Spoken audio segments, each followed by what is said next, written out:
ডাঙৰীয়া, উপদলপতি তথা প্ৰদেশ কংগ্ৰেছৰ সভাপতি গৌৰৱ ডাঙৰীয়া, সাধাৰণ সম্পাদক শ্ৰী বেদিতোপৰ ডাঙৰীয়া, জিতেন্দ্ৰ সিং ডাঙৰীয়া, আমাৰ সন্মানীয় কৰ্মকৰ্তা বিৰোধী দলপতি অসমৰ যুৱক শইকীয়া ডাঙৰীয়াকে ধৰি বিভিন্নজনৰ প্ৰচেষ্টাত মই আজি কংগ্ৰেছ পৰিষদৰ সদস্য হ'বৰ কাৰণে সক্ষম হৈছোঁ। তেওঁলোকে এই সুযোগটো প্ৰদান কৰাৰ কাৰণে গণপৰিষদ দলৰ পৰা পদত্যাগ কৰিছোঁ। আৰু তাৰ কিছুদিন আগৰ পৰা মই অকল চৰ্চাত আছিলোঁ। ভাল কথাও আলোচনা হৈছে, বেয়া কথাও আলোচনা হৈছে। আৰু এগৰাকী ৰাজনৈতিক কৰ্মীৰ কাৰণে ভাল কথা বেয়া কথাটো এটা শৰীৰৰ উপাকৰ্ষণ কৰা এটা পোচাকৰ নিচিনা বুলি মই ধৰি লওঁ।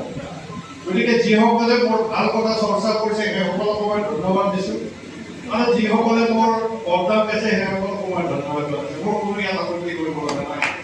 কাৰণ মই আজি কংগ্ৰেছ দলত আহিছোঁ কাৰণে মই এজন সামাজিক কৰ্মী নহয়।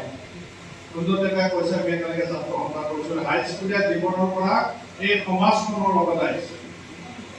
কংগ্ৰেছ দলৰ কৰ্মীসকলক কাৰোবাক অভিযোগ জনাই দিয়া বুলি ক'লে মইতো অসম আন্দোলনৰ পৰা আহিছোঁ। কমলপুৰ সমষ্টিত মই বুলি নহয়, কোনো এটা ৰাজনৈতিক দলে কোনো এটা ৰাজনৈতিক দলৰ কাৰ্যালয় জ্বলাই দিয়া নাই। সেইটো কমলপুৰৰ সমষ্টি কোনোৱে দিয়া নাই। বিৰোধী পক্ষসকলক যিসকলে সেইসকলেও কংগ্ৰেছৰ দিয়া নাই, কংগ্ৰেছৰ বেলেগক জ্বলাই দিয়া নাই, মাৰপিট হোৱা নাই। আমাৰ কমলপুৰৰ মানুহৰ এটা সুকীয়া সংস্কৃতি আছে, সুকীয়া সভ্যতা আছে, সুকীয়া মৰ্যাদা আছে। আৰু এই মৰ্যাদাটো ৰক্ষা কৰি আমাৰ কমলপুৰৰ প্ৰতিটো ৰাজনৈতিক দলৰ মানুহে কাম কৰিছে। হয়, প্ৰতিযোগিতা থাকিব। আজি কালি মোক ৰাতি 11টামান বজাত এগৰাকী সাংবাদিক বন্ধুৱে ফোন কৰিলে যে কালি আপুনি কমলপুৰ অফিচলৈ যাব, অহৰাত এটা অনুষ্ঠান আছে, সাংবাদিকসকলক নিমন্ত্ৰণ দিছে বোলে। কি বিৰোধিতা কৰিব? কোনে বিৰোধিতা কৰিব? 2016 চনত একেলগে নিৰ্বাচন কৰিছিল। উত্তৰাখণ্ড বাইদেউৰ লগতো মই নিৰ্বাচন কৰিছোঁ, কিন্তু কোনোদিন প্ৰাণজিৎ চৌধুৰীৰ লগতো মোৰ খেলি মেলি হোৱা নাই। উত্তৰাখণ্ড বাইদেউৰ লগতো মোৰ খেলি মেলি হোৱা নাই। তেওঁলোকৰ পৰিয়ালৰ অনুষ্ঠান হ'লেও মোক নিমন্ত্ৰণ কৰে, মোৰ পৰিয়ালৰ অনুষ্ঠান হ'লেও প্ৰাণজিৎ চৌধুৰী উত্তৰাখণ্ড বাইদেউৰ পৰিয়ালক মই নিমন্ত্ৰণ কৰোঁ। এই মানসিকতা সেইকাৰণে আমি ৰাজনৈতিকভাৱে বিভিন্ন পৰিয়ালত আমি থাকিব পাৰোঁ, কিন্তু আমি এখন সমাজত এখন কমলপুৰ নিৰ্মাণ কৰাৰ কাৰণে আমি সকলোৱে কিন্তু এক। পন্থাটো বেলেগ বেলেগ হয়তো থাকিব পাৰে, কিন্তু আমি এখন কমলপুৰ নিৰ্মাণ কৰাৰ কাৰণে আমি সকলোৱে কমিটি হিচাপে আমি কাম কৰি আছোঁ।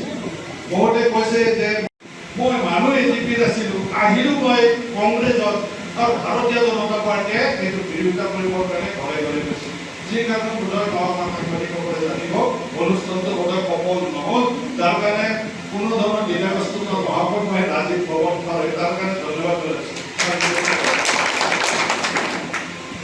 যিকোনো খবৰৰ বাবে যোগাযোগ কৰক 7099017330 লগতে 7099017110 নম্বৰত।